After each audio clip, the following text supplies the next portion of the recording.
The adventurer's journey took an unexpected turn as a notification emerged. It boldly declared that they had obtained the coveted Dual King's silver, an impressive sum of 1,500 heads. These heads could be bartered through the enigmatic proxy clan, or even traded among the select few who had been fortunate enough to receive this unique reward. But there was more to their fortunes than just the silver. The adventurers had also reaped a bountiful harvest of 15,000 heads and the elusive Dual King's gold. Soman, one of the adventurers, couldn't help but feel an exhilarating rush of excitement as she beheld the magnitude of their newfound rewards. Amidst the jubilation, John, another member of the party, found himself contemplating an enigmatic artifact. A peculiar glove, imbued with an eerie green aura, had found its way into his possession. It was revealed to be the Dual King Aura Gloves, an item with a singular attribute, the enhancement of concentration. However, an unfortunate side effect accompanied this newfound power, a wretched stench that could only be described as revolting. To soothe John's apprehensions, Nangung, the experienced sage of their group, offered his wisdom. He explained that concentration was not limited to improving one's accuracy in combat. It held immense utility in crafting magical items and harnessing the arcane arts. As for the noxious odor, Nangung assured John that it would gradually dissipate, sparing him from long-term olfactory misery. Yet curiosity got the better of John, and he couldn't resist the urge to take a whiff of the offensive glove. The outcome was less than desirable, as the stench overwhelmed him, causing him to retch uncontrollably. Nangung offered little consolation, informing John that the smell would plague him for an excruciating 3-year duration. With the matter of the Dual King's silver and gold settled, their journey ventured further into the unknown. Nangung unveiled the centerpiece of their quest, a tantalizing promise beckoning in the distance. It took the form of the Dual King's old keys, enigmatic artifacts believed to unlock the fabled treasure chamber. Evidently, there was a key for each of the adventurers, further heightening their intrigue. Soman, brimming with curiosity, sought to decipher the significance of a mysterious map. Nangung, the resident sage, enlightened her. The map, when utilized in conjunction with a specific scroll, had the mystical power to conjure forth a dungeon within the treasure chamber. A peculiar feature of this dungeon was that it would separate the adventurers, and Nangung cautioned them against any surprise at finding themselves alone in this eerie labyrinth. As if to seal their fate, he entrusted them with the keys to the Dual King's treasure chamber. The adventurers now faced a momentous decision, for they had to choose one of the doors that lay before them. Nangung underscored a crucial caveat. Once a door was crossed, there would be no return. The gravity of this decision weighed heavily on Soman as she pondered her options. John, on the other hand, sought counsel from Nangung, inquisitive about the optimal choice. In response, Nangung admitted his limitations. He had not traversed this path in his prior existence, and thus could not offer definitive guidance. The only nugget of wisdom he could impart was the knowledge that the previous conqueror had secured the crown of Kundal, a relic designed for necromancers and of limited use to their party. For John, it was a moment of reflection, realizing that despite Nanling's claim to a second life, vast mysteries still shrouded his existence. With a sense of urgency, Nangung prodded them forward, reminding them that Myung, their waiting comrade, was likely growing impatient. As they advanced further into the unknown, their journey took them to a colossal gate, dwarfing even Jor's East Gate. Their expectations aligned with reality as they discovered the enigmatic doors before them, each adorned solely with a name and bereft of any explanatory details. Amidst the anticipation and ambiguity, Nangung recognized an item from his past life, Murun's thorn blade. It was a pair of twin daggers that had once belonged to the Japanese demon hunter Sinomiya. Nangung's wisdom led him to conclude that it held little significance in the present, and he opted to leave it behind.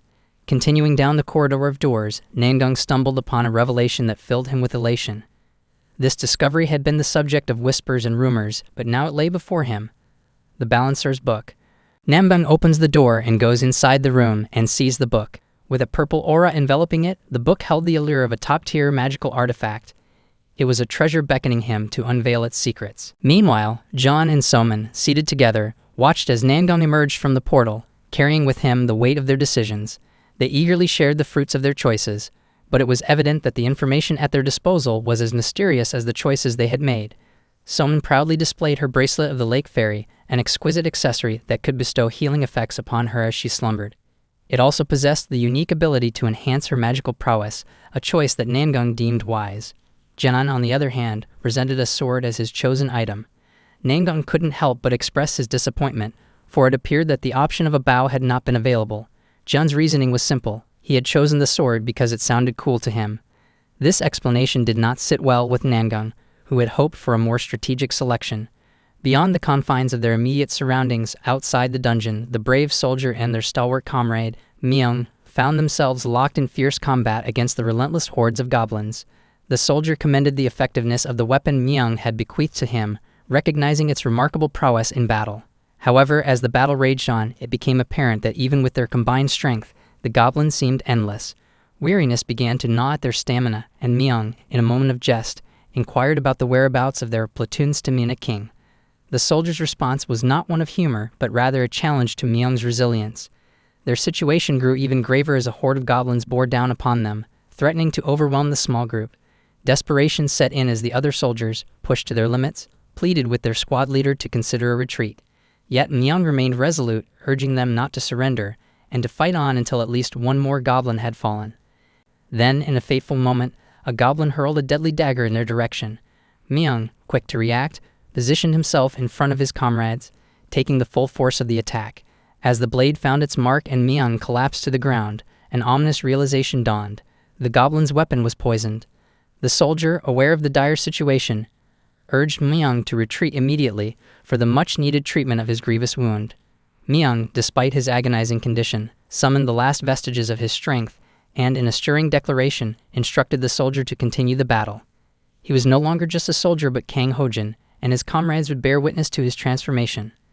In response to Myung's call, the soldier, known as the ogre Kang Hojin, embraced his inner beast and surged forward, determined to confront the goblins with an indomitable spirit, ready to face the relentless goblin horde with every ounce of his strength. In a world gripped by intrigue and looming prophecies, a man stood before a camera, ready to share an extraordinary tale with the world.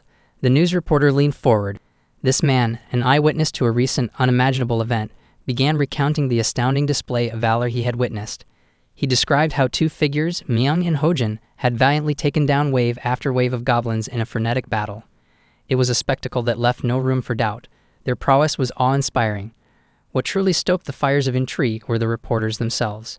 They couldn't help but draw parallels to the words of a British actor who, in a press conference, had hinted at the arrival of prophets, saviors destined to rescue the earth from its impending doom. Were Myung and Hojin the prophesied messiahs? Yet the man who had witnessed the tumultuous battle had a different perspective. He offered a nuanced interpretation that defied the grandiose label of prophets. To him, these figures weren't emissaries of hope. They appeared more like harbingers of destruction. The scene unfolded once more, where goblins, taken aback by the emergence of Hojin, aptly nicknamed the ogre, found themselves in a state of shock. But as the saying goes, there's always a bigger fish. A colossal goblin warrior stepped in, its towering form dwarfing those who had come before. It shielded a smaller goblin, compelling it to withdraw from the impending confrontation. Myung, ever astute and quick to assess, noted that while this goblin warrior was smaller than the one he had faced earlier, the prospect of Hojin confronting it alone remained daunting. It was a testament to the immense challenge that lay before them. A brilliant idea sparked in Myung's mind as he scanned the scene, his gaze settling on a nearby vehicle. As the goblin warrior launched its assault upon Hojin, a battle of titanic proportions unfolded. Hojin deftly blocked the initial attack, countering with a powerful punch that struck the goblin squarely in the abdomen. The goblin, taken aback by the strength of this human adversary, couldn't comprehend the force behind the blow.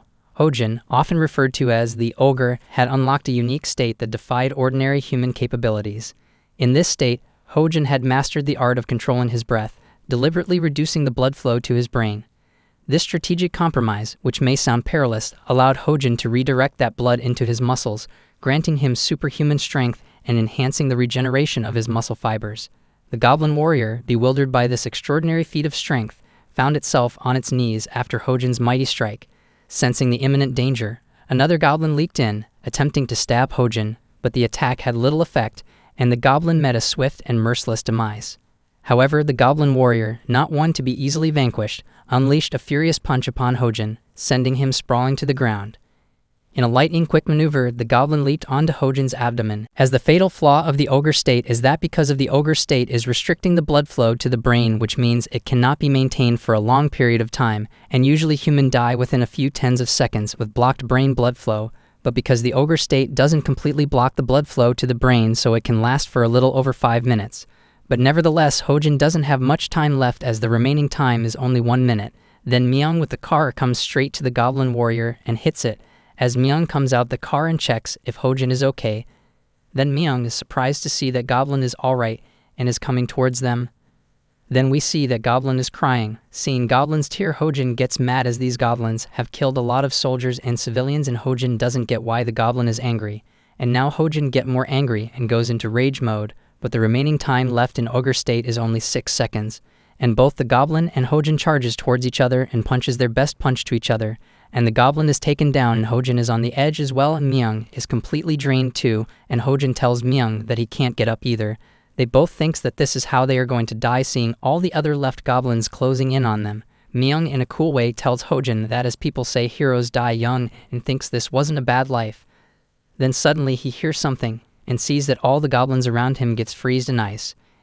And it's none other than Nangung, and he tells them good job hanging in there. Hojin is surprised to see Nangung, and Nangung tells him to leave everything to him and take some rest. In the wake of their relentless battle, Nangung's incredible power shone brilliantly.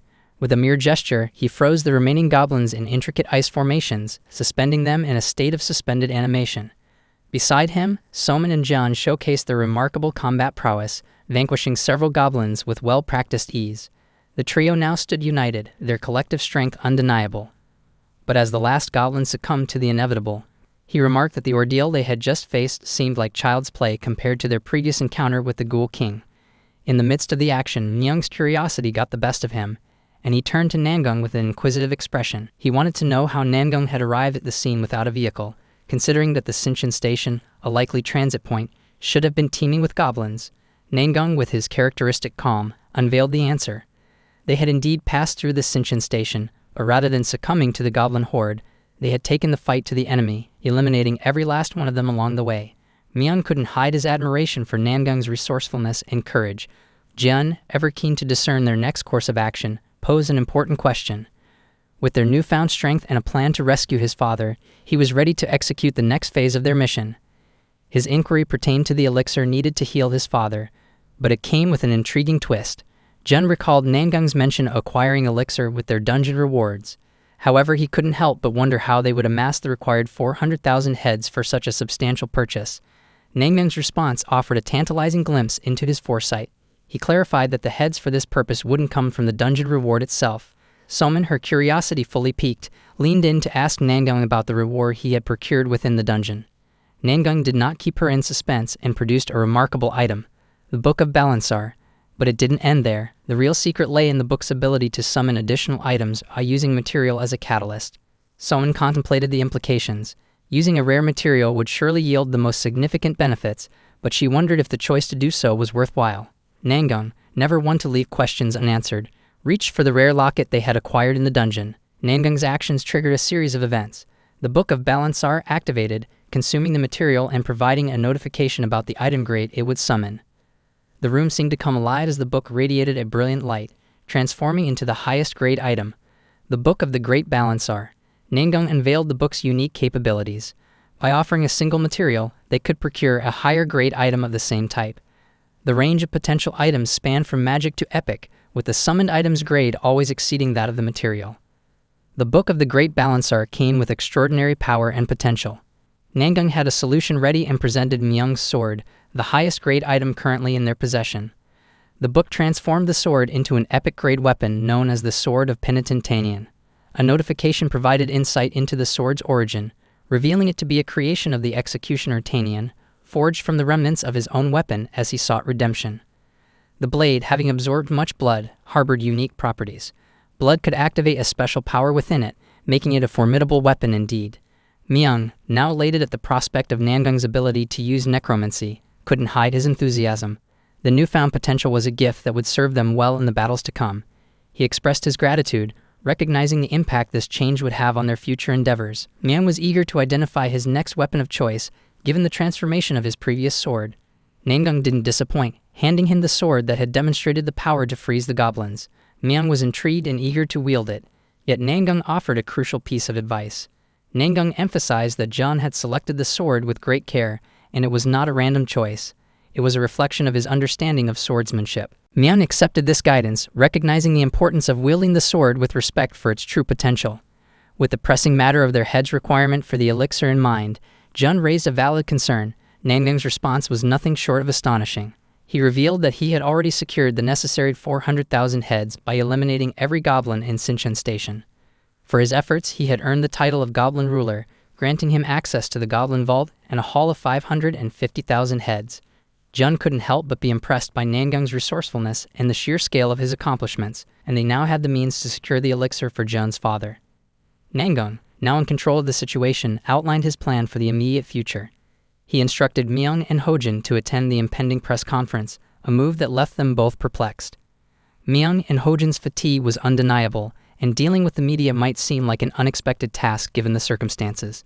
Nangung clarified that this strategic maneuver would serve to protect his identity and keep the other prophets unaware of his true role. With reassurances from Myung and Hojin that they could handle the media scrutiny, Namgung's plan was set in motion. Their growing popularity was a testament to his foresight, as the world's eyes increasingly turned to these enigmatic saviors. As the group prepared to part ways, they exchanged farewells, knowing that the path forward held both challenges and opportunities. Their journey took them to a nearby hospital, where a chilling discovery awaited them. The presence of a few goblins, even with the deployment of police and military forces, shouldn't have thrown a hospital into such disarray.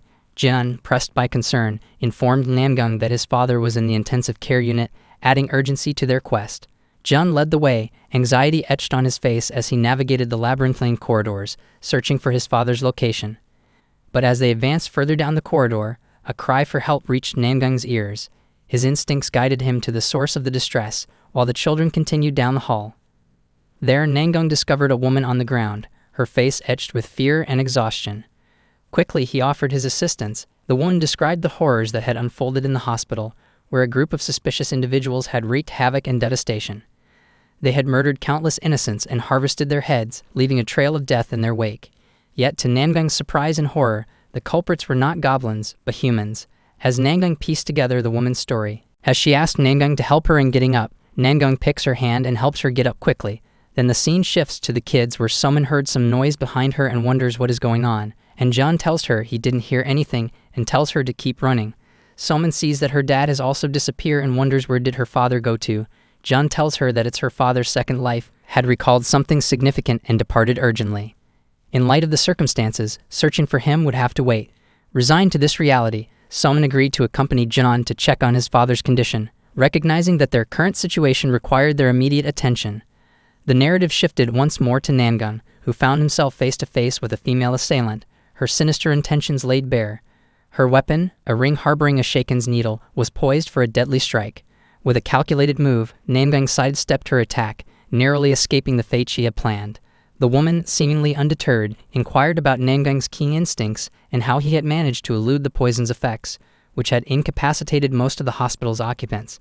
Nangung attributed his survival to the runes of legurity he had acquired from a dungeon, a precious boon that had granted him extraordinary agility. The woman, her face twisted by malice, acknowledged the newfound emergence of runes and the riches they could bestow. She couldn't hide her sinister glee at the prospect of claiming Nangung's rewards. Yet beneath his veneer of calm, Nangung remained steadfast. With unwavering determination, he reminded her that his heart belonged to another, his beloved wife, making it clear that her advances would go unanswered. With frustration and contempt in her eyes, the woman revealed her true colors. She was not content to simply take his rewards. She intended to take his life. A malevolent smile curved her lips as she advanced, confident in her abilities. Nangung, unyielding and resolute, met her challenge head-on.